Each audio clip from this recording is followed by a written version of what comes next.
په آخر کښې الله جل شانه مسلمانو ته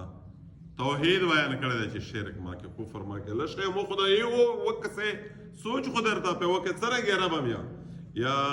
ایها الناس اعبدوا ربکم الذي خلقکم اے خالق توس دی خپل خدای عبادت کوئ چې اول خې توس پیدا کړی چې دا کې موجود یې والذین من قبلکم خالی توس نه پیدا تر توس نه مخیا تمام مخلوق پیدا دی چې څوره تیر شوي دي د آدم علیه السلام د واقنا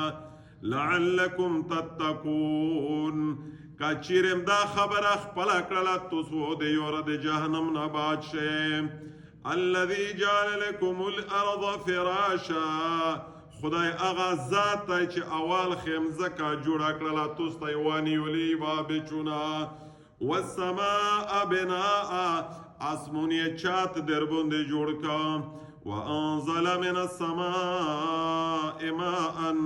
د آسمونه یې عبر نازل کړی د وره په شکل کښې توسې وینې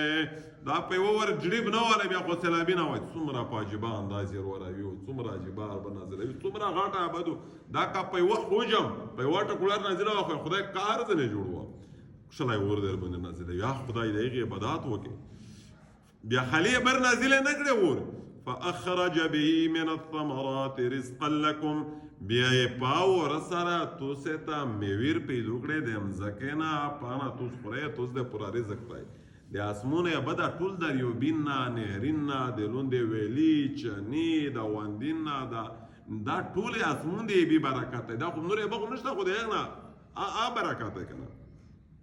فلا تجعلوا لله اندادا وانتم تعلمون د خدای سره شریکونه مه ګڼئ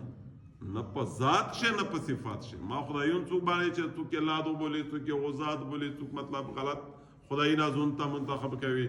لیا څوک صفاتي نقش شرک ور سره کوي چې هغه مدد در ورسه هغه کراماتو خدای په مدد نه ډېر زورور دی چا ورته وي چې پیر صاحب چې زورور دی که خدای پاکه په چا پوښتنه کړې وي چې داسې سوچ په وکړه چېرې ساغ پیر پرست وه وي زمړ الله دی دا سا کېرون کله کازه دی چې هغه کېرون کړله چې وي پیر صاحب درته عید کړي او خدای خفه شي چې خدای عید کړو پیر صاحب خفه شي هغه کېرون دی وچوله له هر صاحب پیر صاحب یې د غماز نه لرې کوي